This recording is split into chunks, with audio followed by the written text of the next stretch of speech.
The author describes the story of Ezekiel, a man who was instructed by God to eat a scroll and speak to the people of Israel.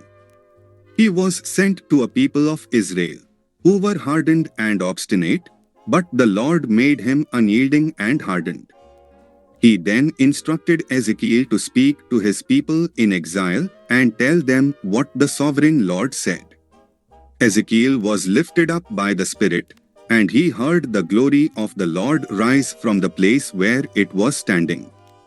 He went in bitterness and anger, staying with the exiles in Tel Aviv near the Kebar River for 7 days.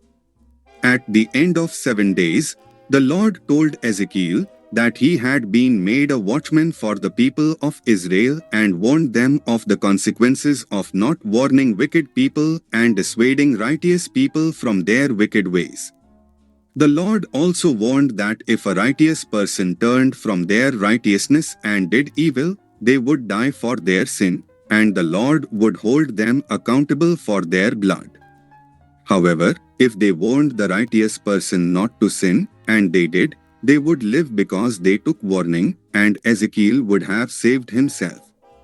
Ezekiel was instructed to go out to the plain, where the glory of the Lord was standing, and he fell face down. The Spirit then raised him to his feet, telling him to shut himself inside his house and be bound so he could not go out among the people.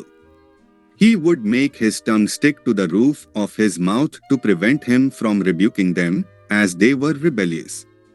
When the Lord spoke to Ezekiel, he would open his mouth and tell them what the sovereign Lord said.